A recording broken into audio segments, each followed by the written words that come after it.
క్రీస్తు ప్రభునందు ప్రియ సహోదరి సహోదరులారా, మనము సామాన్య కాలంలో 4వ ఆదివారంలో ఉన్నాం. ఈనాటి దివ్య గ్రంథ పఠనాలు: మొదటి పట్టణము జెఫన్యా గ్రంథము 2వ అధ్యాయము 3వ వచనము, 3వ అధ్యాయము 12-13 వచనాలు. సువిశేషం మత్తయి శుభవార్త 5వ అధ్యాయం 1వ వచనం నుంచి 12వ వచనం వరకు మనం ఆలకించాం. జెఫన్యా 12 మంది మైనర్ ప్రాఫిట్స్గా చెప్పబడినటువంటి చిన్న ప్రవక్తల్లో ఒకడు. ఇతడు యోషియా రాజు పాలనకు ముందుగా ఇశ్రాయేలు సమాజంలో కనిపించినటువంటి ప్రవక్త.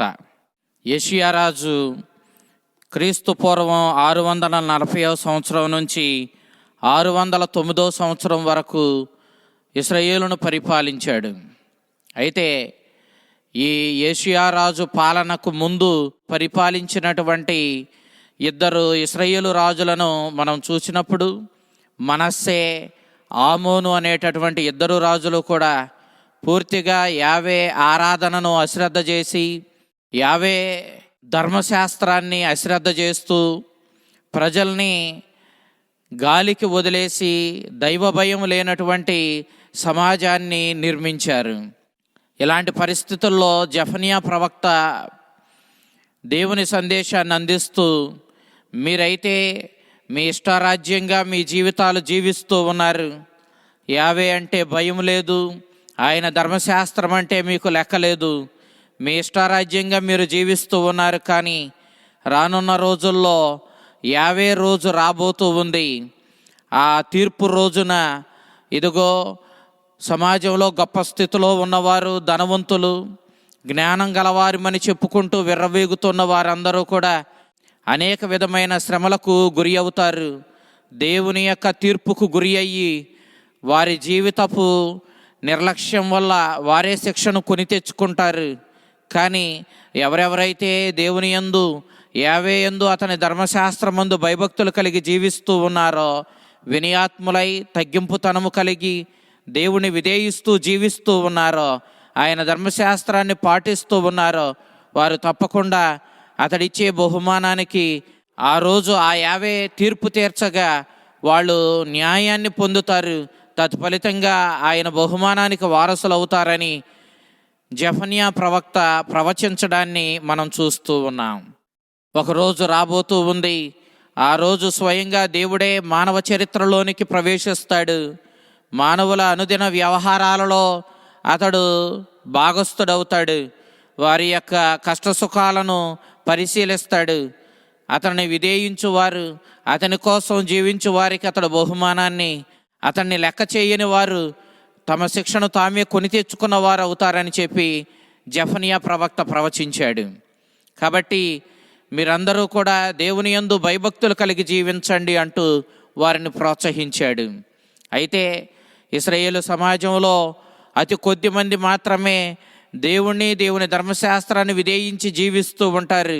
వారు మాత్రమే తప్పకుండా ఆయన కాపుదలలో చక్కని పచ్చిక బయళ్లకు నడపబడే మందగా, సెలయేరుల వద్దకు తోలుకొని పోబడే మందగా, ఆయనేమో వారి మంచి కాపరిగా వారిని సంరక్షిస్తాడు అని చెప్పి జెఫన్యా ప్రవక్త ప్రవచించడాన్ని మనం మొదటి పట్టణంలో ఆలకించాం.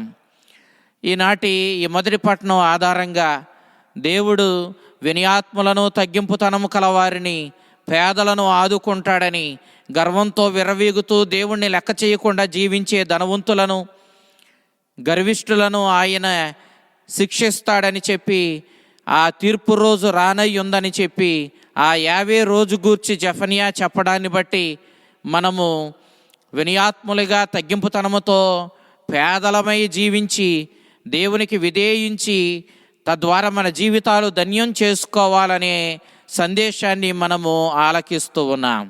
నేటి సువిశేషాన్ని మనం చూసినప్పుడు మత్తయి సువార్తకారుడు 5వ అధ్యాయంలో 1వ వచనం నుంచి 12వ వచనం వరకు మనకు అష్టభాగ్యాలను ఇస్తూ ఉన్నాడు.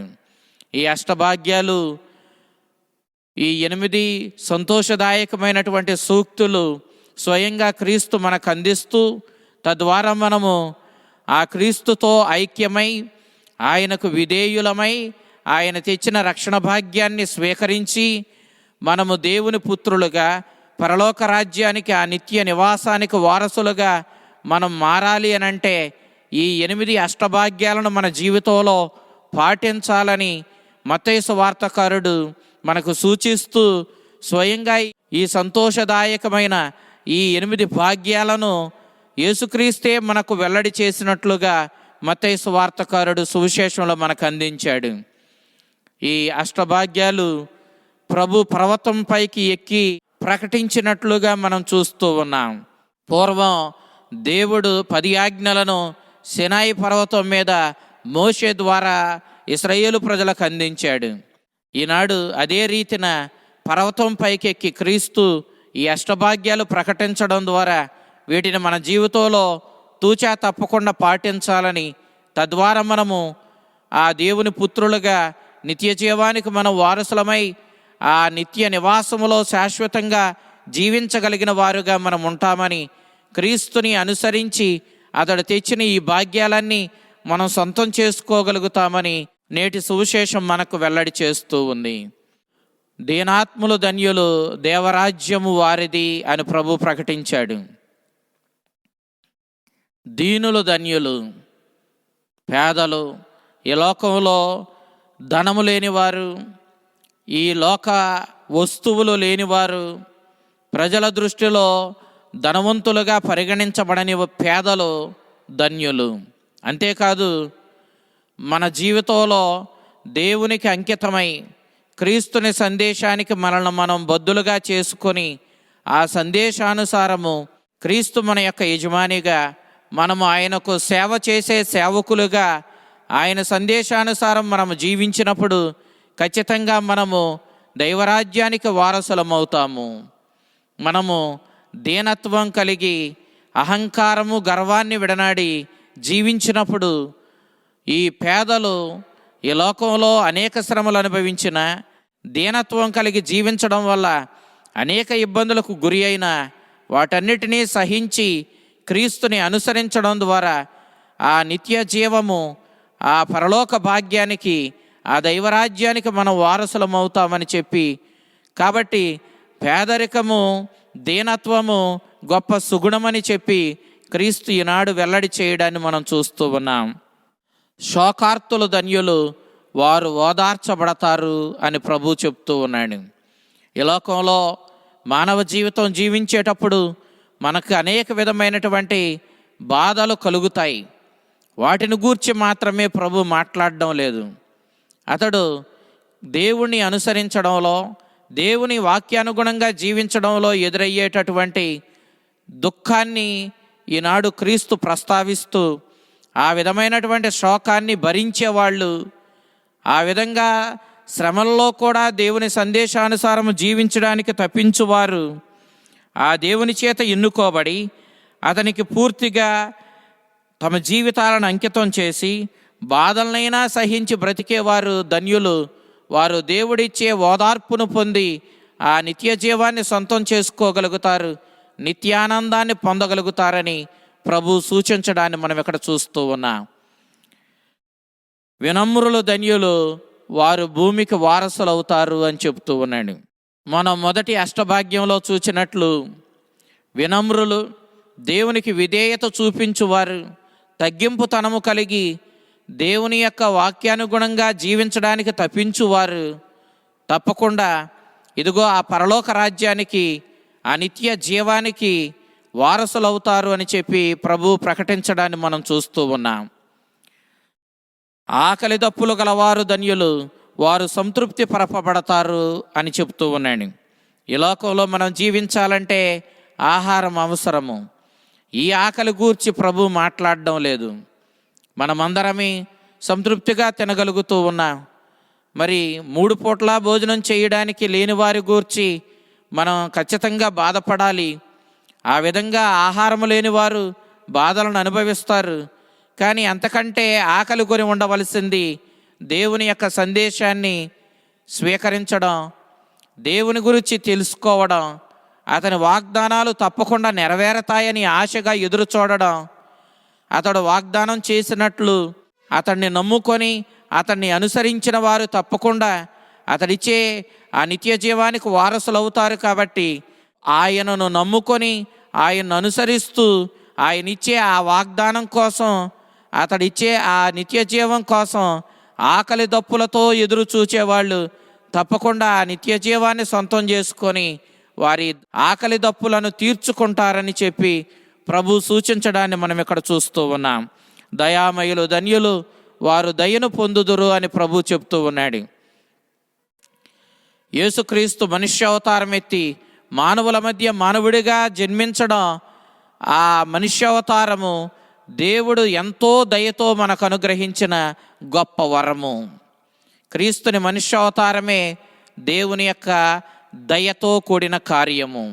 కాబట్టి మనమందరము ఆ దయతో క్రీస్తు మన మధ్యకు వచ్చిన ఈ సత్యాన్ని అర్థం చేసుకొని దేవుని దయ క్రీస్తు ద్వారా మనకు అందిందని గ్రహించుకొని దేవుని కరుణ, కృప, దేవుని దయ యేసుక్రీస్తువేనని మనం తెలుసుకొని మనం కూడా ఆ దేవుని యందు, ఆ దేవుని మన పొరుగువారిలో చూస్తూ మన పొరుగువారి యందు దయగలిగి, కరుణ కలిగి, దేవుని యందు భయభక్తులతోనూ పొరుగువారి మీద జాలితో దయతోనూ వారిని కరుణతో ఆదరించినప్పుడు మనం చూపించిన ఈ దయా కనికరాల వల్ల ప్రభు అందించే ఆ పరిపూర్ణమైన ఆ దయకు, ఆ స్వర్గరాజ్యానికి మనం వారసులమవుతామని, మన పొరుగువారిలో మనం దేవుణ్ణి చూడలేనప్పుడు మనం క్రీస్తుని యొక్క మనుష్యావతారములోని అర్థాన్ని మనం గ్రహించలేదని, క్రీస్తుని మనుష్యావతారం ద్వారా పాపాత్ములమైన మనము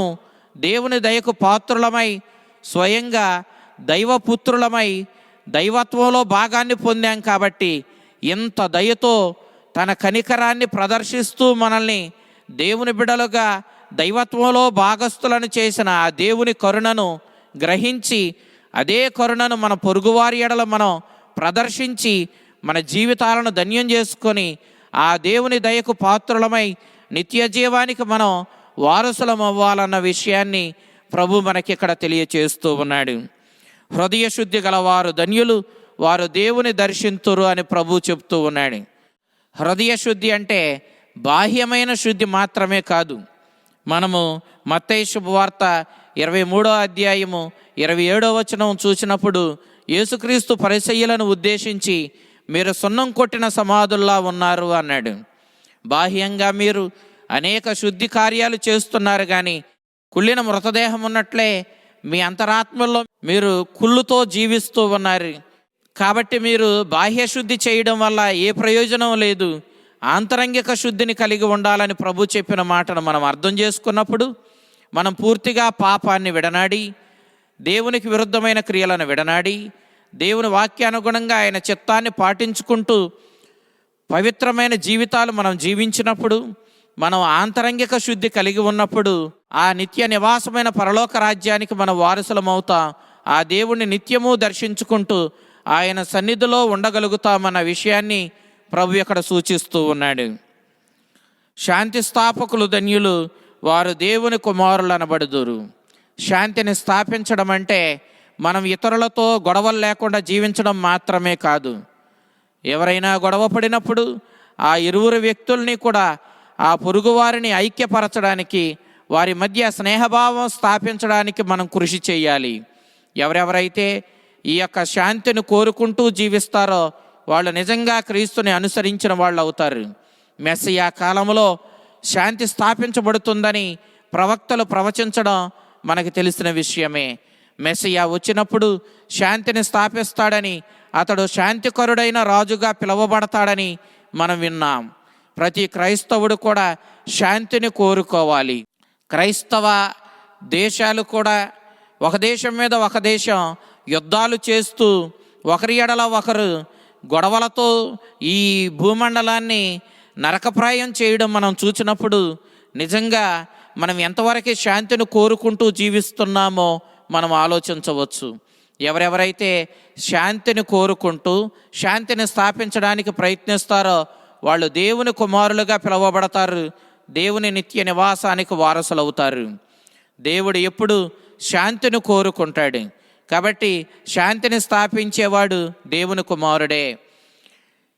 సాతాను ఎప్పుడు గొడవలు, విభజన కోరుకుంటుంది. దేవుడు ఎప్పుడు ఐక్యమై ఉండాలని, శాంతి సమాధానాలతో జీవించాలని కోరుకుంటాడు. మనం దేవుని యొక్క చిత్తాన్ని నెరవేరుస్తూ శాంతిని స్థాపించే వారిగా ఉండి దేవుని బిడ్డలుగా మనం వెలుగొందాలని ప్రభు మనల్ని కోరుతూ ఉన్నాడు. హింసలను అనుభవించువారు పరలోక రాజ్యంలో గొప్ప బహుమానాన్ని పొందుతారు. ఈ హింసలు ఎప్పుడూ దేవుని పక్షాన నిలబడి దేవుని సందేశాన్ని ప్రకటిస్తూ ప్రజలను దేవుని మార్గంలో నడిపించడానికి కృషి చేసే ఈ ప్రయత్నంలో, దైవరాజ్య స్థాపన చేసే ఈ ప్రయత్నంలో, దేవుని రాజ్యపు విలువలను సమాజంలో పెంపొందింప చేయడానికి కృషి చేసే ఈ ప్రయత్నంలో మనం హింసలను ఎదుర్కొన్నప్పుడు తప్పకుండా ఈ హింసల వల్ల మనకు వచ్చే నష్టం లేదు, గొప్ప బహుమానం మనకి పరలోక రాజ్యంలో సంసిద్ధంగా ఉంది అన్న విషయాన్ని ప్రభు మనకి తెలియచేస్తూ ఉన్నాడు. ఈ రీతిగా మనమందరము వినయం కలిగి తగ్గింపుతనముతో దేవుని యందు భయభక్తులతో దేవుని సంతోషపెడుతూ ఆయన చిత్తానుసారంగా ఆయన వాక్యాన్ని పాటించుకుంటూ జీవించడం ద్వారా మన జీవితాలను ధన్యం చేసుకోవాలని నేటి దివ్య గ్రంథ పఠనాలు మనల్ని కోరుతూ ఉన్నాయి. పునీత చిన్న తెరేసమ్మ అంటున్నట్లుగా, నీవు ఎంత గొప్ప స్థితిలో ఉన్నావు అన్నది ముఖ్యం కాదు. నువ్వు గొప్ప పదవిలో, గొప్ప స్థాయిలో నువ్వు ఉండి ఉండవచ్చు, కానీ ఆ గొప్ప స్థాయిలో ఉన్న నీవు ఏ స్థితిలో బ్రతుకుతున్నావు, ఏ స్థితిలో ఆ స్థాయిని కొనసాగిస్తున్నావు అన్నదే ముఖ్యము. మనము దేవుని యందు వినయ విధేయతలు కలిగి తగ్గింపుతనముతో దీనత్వం కలిగి ఆయన వాక్యాన్ని స్వీకరిస్తూ ఆయన్ని సంతోషపెడుతూ జీవించే స్థితి ఎలాంటి గొప్ప స్థితిలో మనమున్నా మనలో ఉండవలసినటువంటి అసలు సిసలైన స్థితి. మనం దేవుణ్ణి విధేయించి తగ్గింపుతనముతో వినయంతో ఆ ప్రభు వాక్యానుగుణంగా జీవించి మన జీవితాలను ధన్యం చేసుకోవాలని నేటి దివ్య గ్రంథ పఠనాలు మనల్ని కోరుతూ ఉండగా ఆ విధంగా జీవించడానికి కావలసిన శక్తిని మనకు దయచేయమని ప్రభువుని అడుగుదాం. ఆ కరుణామయుడు మిమ్ములను మీ కుటుంబాలను దీవించి కాపాడునుగాక. ఆమెన్.